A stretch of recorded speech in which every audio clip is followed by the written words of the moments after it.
Assalamualaikum warahmatullahi wabarakatuh. Hai teman-teman semua, balik lagi sama aku, siapa?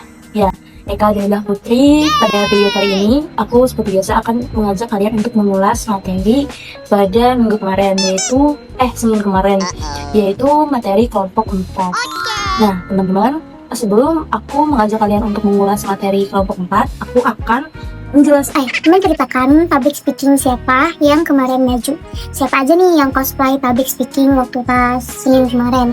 Oke, untuk minggu ini itu ada 3 orang teman-teman yang cosplay sebagai public speaking. Nah, untuk orang yang pertama itu cosplay sebagai penceramah teman-teman. Mungkin dari kemarin banyak banget ya yang cosplay sebagai penceramah, Masya Allah banget gitu ya. Nah, untuk yang kedua itu cosplay sebagai tutor makeup, dimana dia menjelaskan tentang makeup yang bagus itu kayak gimana makeup, ditutorin gitu, tapi nggak ditutorin, dijelaskan gitu. Dijelaskan kalau misalnya sebelum pakai foundation itu pakai ini gitu.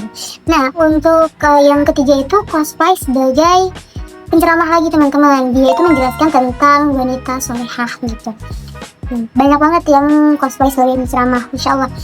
Teman-teman, mungkin itu saja yang cosplay. Kalau minggu ini cuma 3 orang, kita next langsung ke pembahasan materi kelompok 4.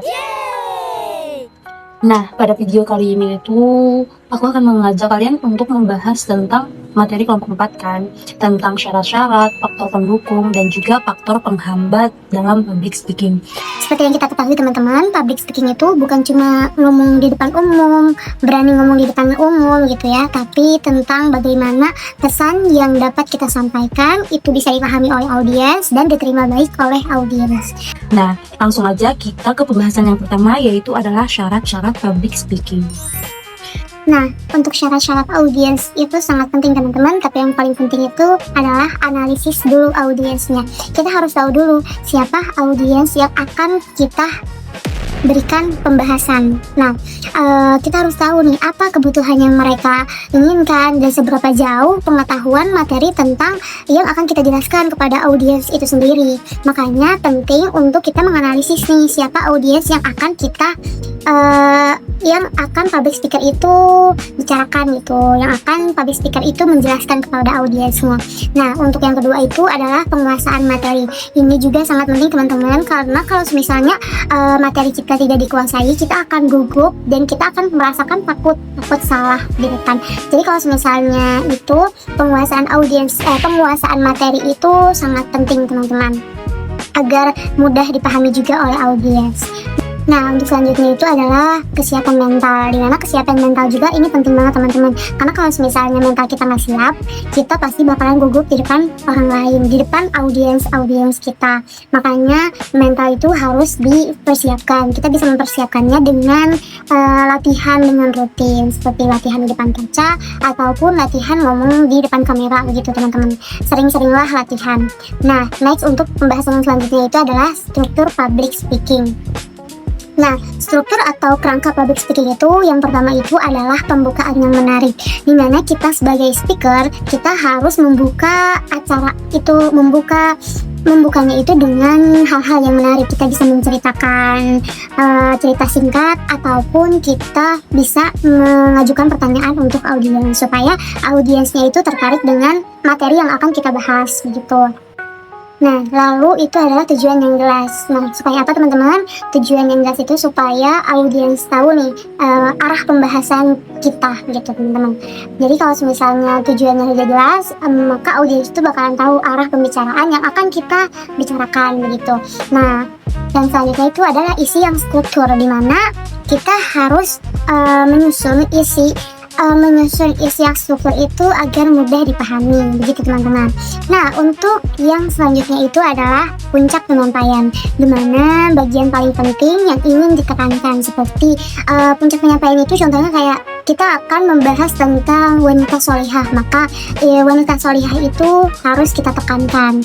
Itu adalah bagian yang akan kita jelaskan kepada audiens. Nah, untuk yang terakhir itu adalah penutup yang berkesan.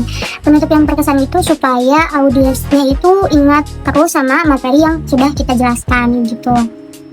Nah, selanjutnya juga ada teknik penyampaian, di mana dalam public speaking teknik penyampaian itu juga nggak kalah penting teman-teman. Seperti teknik vokal atau bahasa tubuh, di mana teknik vokal itu kita harus bicara yang jelas, terus kita harus bisa mengatur intonasi supaya tidak terlalu cepat ataupun tidak terlalu lambat ya teman-teman.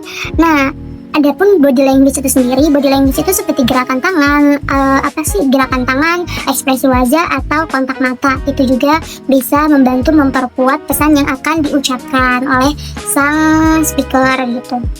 Nah, next itu adalah faktor pendukung, dimana faktor pendukung juga sangat penting teman-teman. Dimana yang pertama itu adalah kepercayaan diri, dimana kita pernah membahas tentang kepercayaan diri.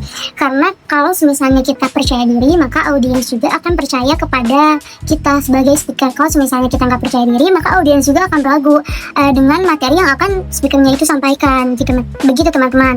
Nah, kemudian itu adalah penguasaan materi. Nah, tadi kan sudah dijelaskan tentang penguasaan materi itu sangat penting, karena dengan kita bisa menguasai materi kita, itu dengan latihan yang rutin gitu teman-teman. Itu juga sangat menjadi faktor pendukung untuk suksesnya speaker nanti. Nah, untuk yang terakhir itu adalah faktor penghambat, dimana dalam public speaking juga ada yang namanya faktor penghambat.